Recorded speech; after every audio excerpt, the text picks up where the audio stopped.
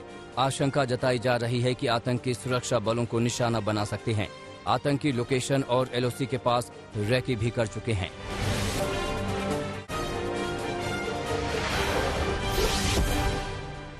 करनाल में किसानों पर लाठीचार्ज के बाद किसान नेताओं ने सरकार के खिलाफ आंदोलन तेज करने की चेतावनी दी है।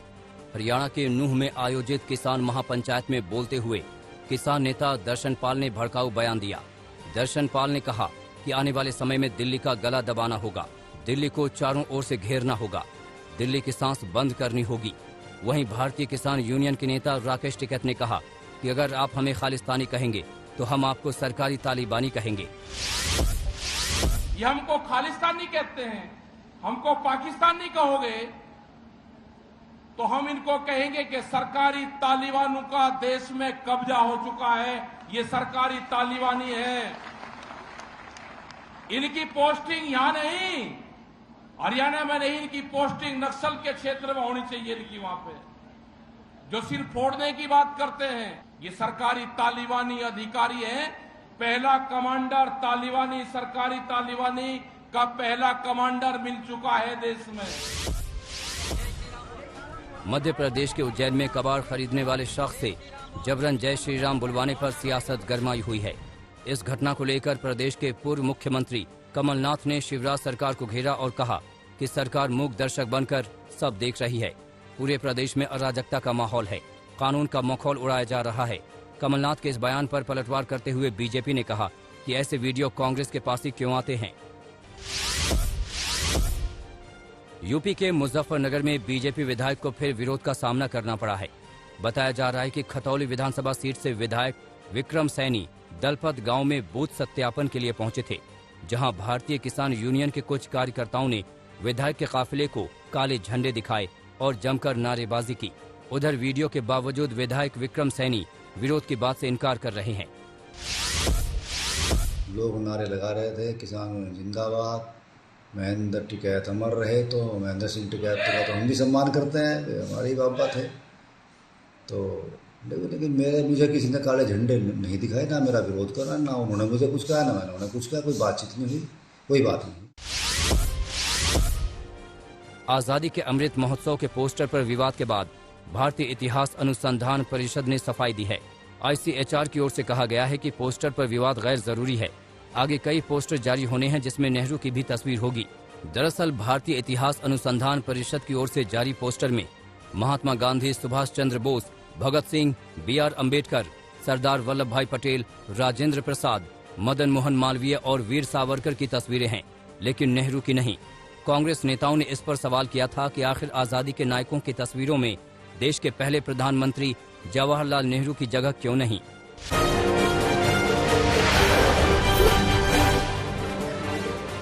JDU नेता KC त्यागी ने नीतीश कुमार को PM मटीरियल कहा है। हालांकि उन्होंने फौरन इस बात को भी कह दिया कि नीतीश में सारी खूबियां हैं, लेकिन वो 2024 के दावेदार नहीं हैं। रविवार को JDU की राष्ट्रीय परिषद की बैठक के बाद KC त्यागी ने ये बात कही। कुछ दिन पहले ही पार्टी नेता उपेंद्र कुशवाहा ने भी नीतीश को PM मटीरियल बताया था। अब KC त्यागी का बयान आया है। हालांकि मुख्यमंत्री नीतीश कुमार ने इन बातों को सिरे से खारिज कर दिया। लेकिन PM ये मटेरियल बताया गया। अरे नहीं, उस सब त्यागी जी ने बताया कि आप योग्य हैं PM के लिए। सबका कोई मतलब नहीं, कोई मेरी इच्छा या कुछ है, सब किताब में है, कहा जा रहा है।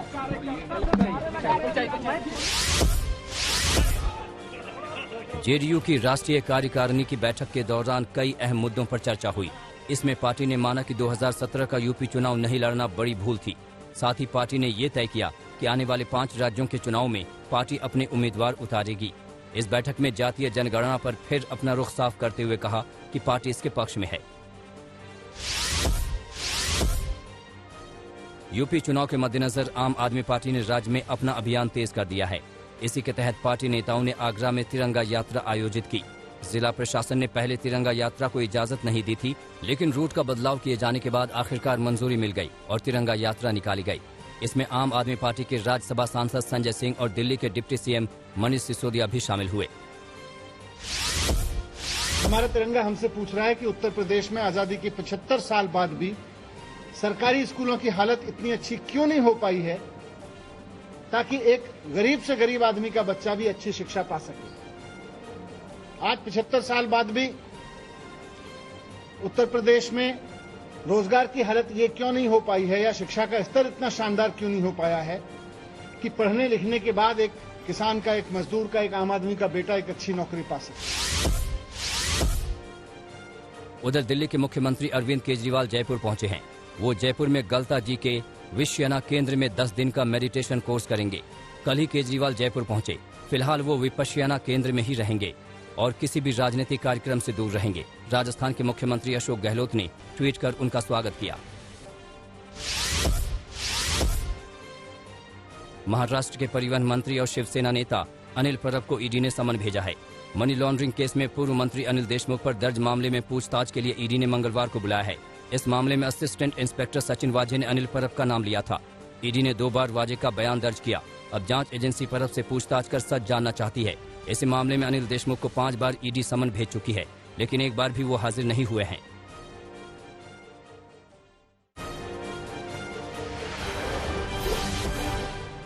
उत्तर प्रदेश के देवरिया जिले में एक हैरान करने वाला मामला सामने आया है, जहां पेड़ की टहनी काटने को लेकर हुए विवाद में सेना के रिटायर्ड जवान की हत्या कर दी गई। मामला देवरिया के मदनपुर थाना क्षेत्र के बारीडीहा गांव का है।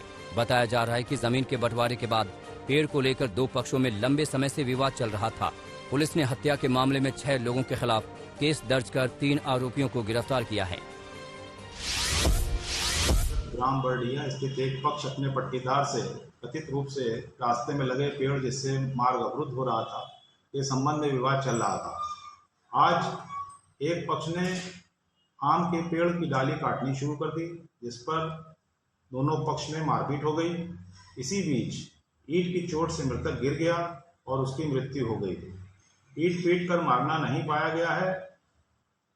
पोस्टमार्टम से स्थिति और साफ हो सकेगी। यूपी के अलीगढ़ में चोरी के शक में एक शख्स की पीट कर हत्या कर दी गई। मारे गए शख्स के परिवार वालों ने थाने में जमकर हंगामा किया। परिवार वालों का कहना है कि एक गैराज के बाहर एक बोरा पड़ा मिला था। जब उनके परिवार का शख्स बोरे को देख रहा था तो 2 युवकों ने चोरी का आरोप लगाते हुए उसकी पिटाई शुरू कर दी। उसके बाद दोनों आरोपी उसे गोदाम में ले गए और बेरहमी से पिटाई की, जिससे उसकी मौत हो गई। दोनों मियां बीवी में झगड़ा हो गया होगा तो अपनी बीवी को बुलाने गया था वहाँ से काम पे से। उसकी बीवी खाना वाना बनाती है, उसे बुलाने गया था वहाँ उसे घूरे पे कुछ सामान पड़ा मिला गैरेज का। इसका मारुति का मैकेनिक है वो सामान उसे मिला था, उसे देखने लग गया। किसी का एक गैरेज है वहाँ पे, गैरेज वाले वहाँ रहते नहीं है, कहीं बाहर गए। कौन गैरेज मालिक है, क्या नाम? मैं नहीं जानती ऐसा कौन है वो। अब वो वहाँ से गैरेज पे से उसने सामान उठाया, वो देखने लगा है। अब हमारे लिए तुम्हारे लिए तो लोहे का बाड़ा हो गया। अब उसके लिए वो जानता था, उसे वो देखने लग गया। पास के लोगों ने आके उसे ये कह दिया कि ये चोरी कर रहा है। उसी चक्कर में उसे मारा। कैसे चोरी मारा था? उसे लोहे की सरियों से मारा है। बिहार के गोपालगंज में गाड़ियों की चेकिंग के दौरान पुलिस ने लुटेरों के गैंग का पर्दाफाश किया है। पुलिस ने 6 अपराधियों को गिरफ्तार किया है और उनके पास से अवैध हथियार बरामद किए हैं। गिरफ्तार अपराधियों से पूछताछ के बाद उनके पास से 1 कार, 2 मोटरसाइकिल और 6 मोबाइल फोन भी बरामद किए गए हैं। पुलिस के मुताबिक गिरफ्तार अपराधियों पर लूट और डकैती के कई मामले दर्ज हैं। कल पता चला कि ये लोग पुनः एक घटना कारित करने के लिए गोपालगंज आने वाले हैं और बरहड़िया के आसपास इन लोगों का जुटान हुआ था शायद, जो हम लोग को पता चला था। वहाँ से ये लोग बरौली में कोई घटना करने के लिए निकले थे और एक जगह पड़ती है सतनरिया जो बरौली थाने में, वहाँ पे घेराबंदी करके इन लोगों की गिरफ्तारी की गई और इन लोगों के पास से 2 कट्टा, 2 देसी पिस्टल, 8 जिंदा कारतूस, 6 मोबाइल और इन लोगों के पास कुछ बैग मिले जिसमें कि कुछ चरस भी हम लोग बरामद किए हैं। पंजाब के मोगा में पुलिस ने असलहे की खेप के साथ बड़े गैंगस्टर के भाई को गिरफ्तार किया है। गिरफ्तार शख्स के पास से 4 इंटरनेशनल पिस्तौल, 4 मैगजीन और बुलेट बरामद हुई है। पुलिस के मुताबिक गिरफ्तार शख्स ए कैटेगरी के गैंगस्टर अर्शदीप का भाई है। अर्शदीप कनाडा में रहकर अपनी फिरौती का धंधा चला रहा है। उसके ऊपर पंजाब के अलग अलग जिलों में फिरौती और जानलेवा हमले के 11 केस दर्ज हैं। यूपी में बरेली में 2 लड़कों को अपने YouTube चैनल के लिए पुलिस वाला बनकर प्रैंक करना महंगा पड़ गया। दरअसल बरेली के कैंट थाना क्षेत्र की पुलिस को सूचना मिली कि 2 संदिग्ध पुलिस वाले चेकिंग अभियान चला रहे हैं। सूचना पर पहुंची पुलिस ने देखा कि पुलिस की वर्दी में 2 लड़के चेकिंग कर रहे हैं, जिसके बाद दोनों लड़कों पर कार्रवाई की गई।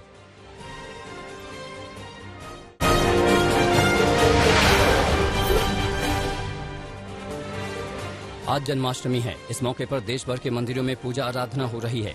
सुबह से ही श्रद्धालुओं की भीड़ है। मथुरा में तो इसका अलग ही रंग दिख रहा है। वहाँ श्री कृष्ण जन्म स्थान में सुबह सुबह भक्तों की भीड़ उमड़ी है। मान्यता के मुताबिक आज आधी रात को भगवान श्री कृष्ण का जन्म होगा।